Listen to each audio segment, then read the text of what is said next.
Shem Angel 55, Mebahiah. Hello everyone, thank you for joining me today. This is Taliesin McKnight, and we have arrived at the 55th Shem Angel. It is the first Shem Angel associated with Capricorn. And this angel is associated with the eternal, the non-changing, the eternal.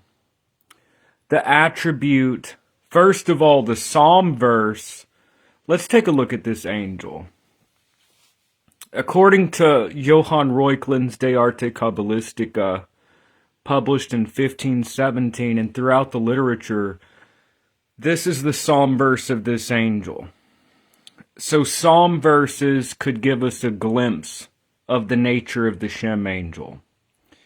The Psalm verse associated with this angel is in the Masoretic text. It is Psalm 102, verse 12. So that's in the Masoretic text, Psalm 102, verse 12. But thou, O Lord, shall endure forever, and thy remembrance unto all generations. So it has to do with the eternal aspect of the divine. And that although we human beings have generation after generation and many changes, the divine is eternal, it's non-changing. So once again in the Masoretic text, it's Psalm 102 verse 12. But you, O Lord, shall endure forever, and your remembrance unto all generations. In the Latin Vulgate, it's Psalm 101 verse 13 in the Vulgate numbering. Tu autem Domine, but you, Lord, in aeternum permanes. You endure for eternity, or you last forever, or you are eternal. Et memoriale tuum in generationem et generationem. So it's saying that, but you, O Lord, will endure forever, and your remembrance into generation after generation. So it has to do with something that is eternal, non-moving, non-changing.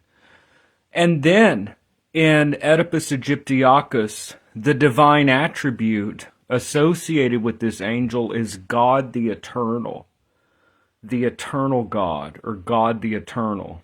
So that's the divine attribute. The Latin is Deus Sempiternus. Deus Sempiternus. So God who is eternal, everlasting. So both in the Psalm verse, we have this idea of the eternal. And the divine attribute embodied in this angel is the eternal God. So these give us little hints into the nature of this Shem angel.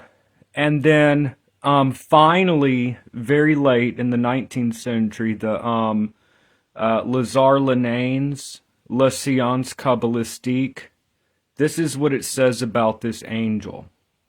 This genius rules morality and religion. And I think that, this was written in the time that it was written. I think we could also extrapolate from that spirituality, the eternal. So this genius rules morality and religion, or you could say spirituality, influencing those who protect it with all their power and propagate it by all possible means. The person born under this influence will distinguish himself or herself by benevolence, piety, and zeal to fulfill the duties towards the divine and mankind.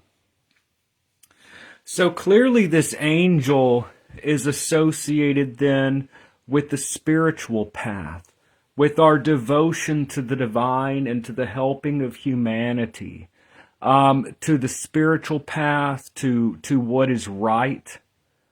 And also one could say religion and spirituality and kind of this divine yearning.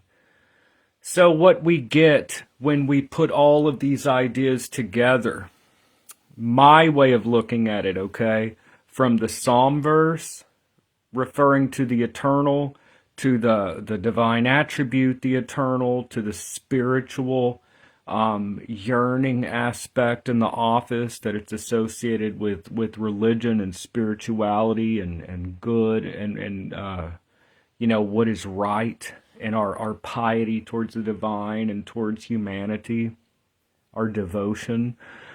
I would say that clearly this has to do with what is eternal, the spiritual, that is non-changing. You could say that material events turn about us, that life, the changing of events, it could be a job, it could be your love life, it could be your finances, your popularity, it could be anything in our material lives. It's a turning about. It is like this circle behind my head, an endless cycle. Okay, we have ups and downs in life. We could say that life, material life, turns about us. We're like in the hub of the wheel, that life is like a wheel. We have good times and bad times. We have good luck and bad luck. We have times that we're happy in a relationship or a job, and the times when we're sad. We have ups and downs. We could say that life turns about us to an extent. One could also say, from another tradition, you could say that the gunas revolve, or the gunas revolve about us. So this is the wheel. This is the turning about. We could say that time is cyclical. Material things are cyclical. But what is eternal? What is non-changing? You could say that the nature of the material world is change and constant flux. It's like nature's laboratory, where ingredients are constantly being mixed and remixed together, solve et coagula, separated and united repeatedly. One could say that material life is constant fluctuation and change. There is nothing substantial in the material world. Even youth, even health, even life itself is fleeting. Okay, but what is eternal is that divine search. So, when looking at this Shem angel 55, Mebahiah, this is the first Shem angel of Capricorn. And Capricorn, of course, is ruled by Saturn. And Saturn governs what endures, long-lastedness, and long-lived. So we can get this idea of the eternal, what is enduring. So once again, now these videos are just to help, okay, to reflect.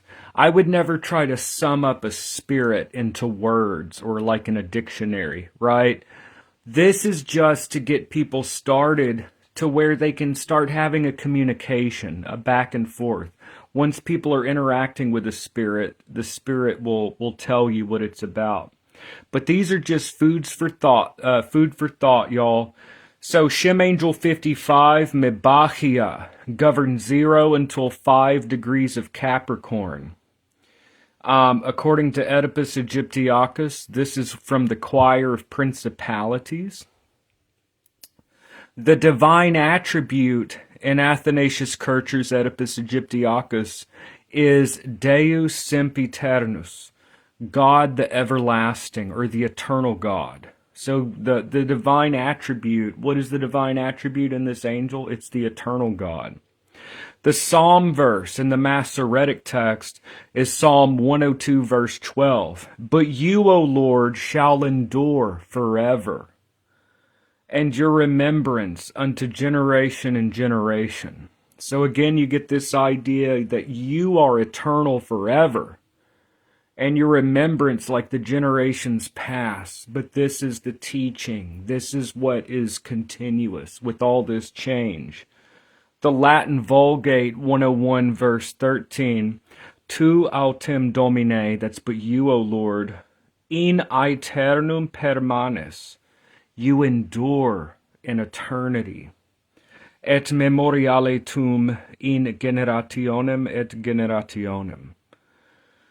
And then, of course, once again with the office from the science of the Kabbalah, it says this genius rules morality and religion and spirituality, influencing those who protect it with all their power and propagate it by all possible means.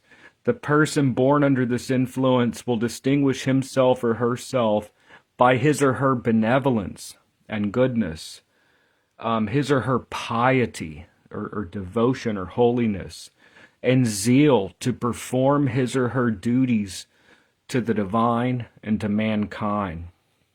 So this is someone that's not, so many of the Shem angels deal with material objects. Many of the Shem angels help you with your job or love or health. This Shem angel seems to point towards the eternal. So while other Shem angels seem to be focused on fleeting material things, this Shem angel seems to be pointing towards what is the eternal? What is the eternal source? And it's interesting that this is the Shem angel that we get to with the winter solstice. It is exactly at the winter solstice that the Shem angels following this through the tropical zone, this is the Shem angel that points not towards fleeting things, but towards what is eternal. Okay, you could say the realm of Platonic or divine ideas. Okay, the forms, instead of just the changing shadow here below, which is important in itself. Okay, but this Shem angel in particular seems to point towards the eternal and the divine, rather than fleeting events. So anyways, that's just a quick look at Shem Angel 55. We're now in Capricorn, and it is the winter solstice. Once again, since it is the winter solstice has come, and it's Christmas time, and the winter solstice, Saturnalia, all that. It's the beginning, it's the birth of the light, right? This is a good time in our darkest period of the year. This is a good time for us to start thinking about what do we want to create this year. Okay, now this has nothing to do with the Shem angel. Like I said, this Shem angel points towards the eternal and unchanging. So I'm kind of switching topics. But I really want to stress in these videos that around the time of the winter solstice and in our modern calendar, the new year, around this time, we need to think about what do we want to create this year. The winter is a time of isolation, of frozenness and stillness, and thus a turning inward and an introspection, okay? So now is the time that we're not so active, that we're not really able to reflect and think, but in a time of stillness, in a time of darkness and frozenness and withdrawal, metaphorically speaking, in this time of the winter, we are able, in a period of withdrawal and isolation and frozenness, inactivity, to reflect. So now's a good time to plan out our year. Think of a year as a life cycle. What is it that you want to create this year? You're planning out your life for this year. What is it that you want to create? So now is the time to reflect. And then we'll get with lots of activity in the spring and summer, and kind of a metaphorical harvest in the autumn. We look back at everything that we have created. This makes a life cycle. So unrelated with this Shem angel, not even related. I just wanted to bring it up because we're around the time of the winter solstice, that now is a really great time to kind of plan out and map out what we are going to achieve this year during this life cycle. We're planning out our next life, so to speak, metaphorically speaking. Okay. So again, we're like at this bottom point of the whole cycle, the winter solstice. We're like down here at the darkest moment, right? We're planning it out. Okay, we're mapping out the cycle. So that way we're moving with reflection. We're moving with a plan instead of just spinning on a wheel aimlessly. So anyways, that's it for today. And please do work with the Shem angel. And I will see y'all in the next video. All right, have a great day, y'all. Thank you so much for joining me.